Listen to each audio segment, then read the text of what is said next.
All right, you guys, welcome back. This is another professor again, and thank you for tuning into my introductory series. This is a series just to kind of get you guys to get to know my philosophy and, kind of get to know me a little bit. So this is the third video of the series. I'm still on my cell phone. I have not gotten a video camera yet, so that's kind of where we're still at. But you know, this introductory series, I only wanted it to be like maybe 25 people, but it keeps getting longer and longer and longer, and I keep thinking of more and more people to put in it. And mind you, this series is only on current people that are still alive. This is not even on past people, and it still just keeps getting longer and longer. So these introductory videos are going to come a little bit more frequently, just because so many people keep coming into head. So they're going to come more frequent, but they're not going to be as long. I may not make them the entire 20 minutes or something like that. So, like I said, this is video number 3, and the next person that I admire the most is Dr. Umar Johnson. I think Dr. Umar Johnson is probably one of the most brilliant people that is around. I mean, if it wasn't for Dr. Umar Johnson, I don't think that the black community here in the United States would really understand the devastating effects of the special education system, of the pharmaceutical system, of the whole diagnosis system. We wouldn't really see the harm that it has, especially on young black males, and how that is used to to really harm us, to really keep us in a very bad situation. And I think if it wasn't for Dr. Umar Johnson, no one, it wouldn't be as out there. Yes, I know Dr. Umar Johnson. He has his issues. He had his stripper issues. He has issues with his school. And I donated money to Dr. Umar for his school, and I'll donate money to him again. Because the school that Dr. Umar Johnson built for black people, although we really did want a physical school, he built us a mental school in our mind that I think is much more powerful than any physical school that he could have built that we could have actually gone to. I mean, he did so much more for black people, even much more than Oprah, who started some type of school in, I don't know if it was South Africa, Nigeria, Kenya, I don't know, but she started some type of all-girls school there. Very nice school, state-of-the-art.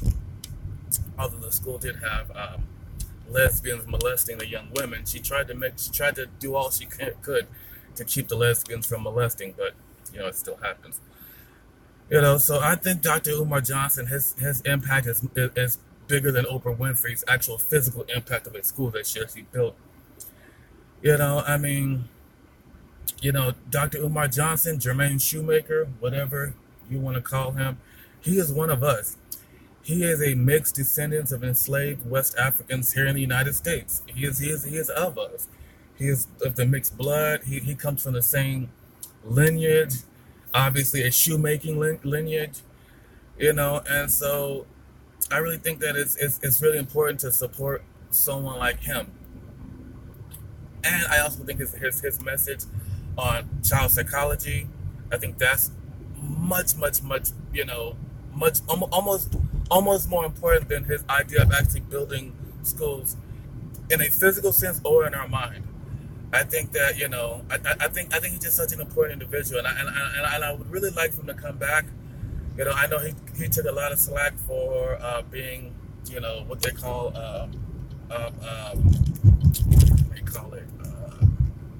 homophobic. He takes a lot of slack for being homophobic. I don't understand that. I'll probably go through the same thing, but I think disliking an activity and disliking people are two different things. I mean, it's completely fine to dislike an activity, to dislike murder, but still, eventually, as time heals, learn how to love and heal someone who's actually murdered.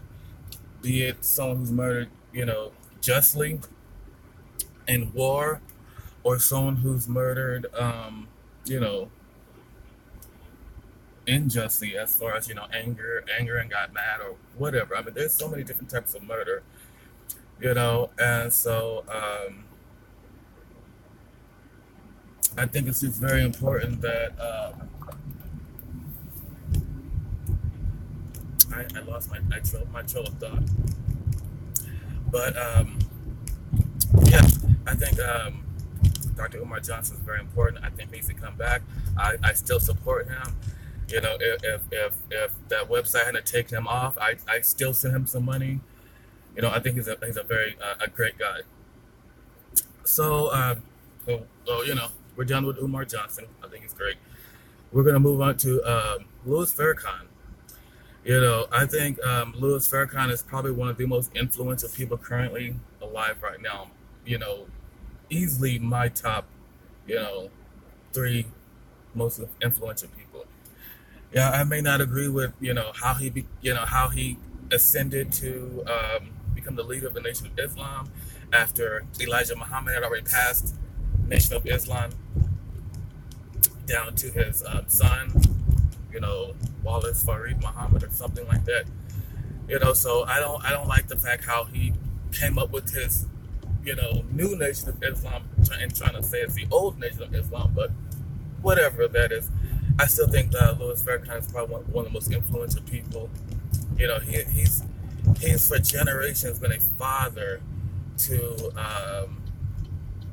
the fatherless, to us black men whose fathers has been in prison, or his fathers who were gone, or fathers who were just too young to even be trying to have sex and get somebody pregnant in the first place, or who's just, he's been a father to us. He's a brilliant man, a brilliant orator. He's a very successful person. He has a very beautiful, beautiful family, beautiful wife. For all you may dislike about Louis Farrakhan, you don't hear about him cheating on his wife like you heard about Elijah Muhammad and all of his, R. Kelly harem of hoes that he had going on. Because let's be real, what R. Kelly is doing now is not too much different than what Elijah Muhammad did back then with all his little 15-year-old. But anyway, I still think Louis Farrakhan is a great person. He instills in us a message of do for self. And I know that there are issues with do for self. Believe me, I know. But he still instills a sense of do for self in us. In which I think it's very important. So like I said, there's a lot of criticism about everything. A lot of people criticize Louis Farrakhan because they criticize him for being an anti-Semite. I don't even know what that means, but I think he's done a great job in exposing what Jews played in the slave trade. In the slave trade, I think it's very important that he shined a light onto that, because a lot of people would just assume that white people, it was just white people, So I think Louis Farrakhan and Dr. David Duke are very important at well, I don't want to say exposing, but at just enlightening us on Jews and their importance in the slave trade. Going back to Dr. Umar Johnson, if it wasn't for Umar Johnson, I don't think I would have the idea of Indigo Community University even in my mind. Indigo, I chose the word indigo because it's said to be one of our most primordial colors. meaning our most spiritual soul-like color is a really deep, dark royal blue. That's why a lot of Indian gods, have that dark blue skin, you know. So you got to do a whole lot more research on the significance of the color indigo as it pertains to ancient history and so forth. You can research Dr. Wesley Muhammad. Speaking since we're on Farrakhan, you can research Dr. Wesley Muhammad, and that kind of will give you a little bit more insight as to indigo and community, a community university, meaning a university that doesn't want to build people and send them out.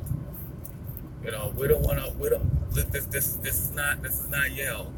We don't send in a whole bunch of people from Africa, Asia, and send them out to other places. This is an Indigo Community in which you know your job is for the community that you're in, no matter what it may be. So wherever you're at, those are the people you work with.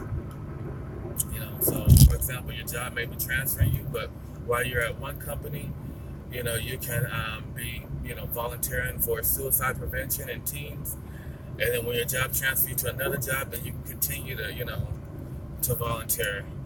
I think that's what a community university is, and so it's still a little bit hazy. I'm still kind of going through it, but if it wasn't for Dr. Umar Johnson, I don't even think I would even came up with something like Indigo Community University.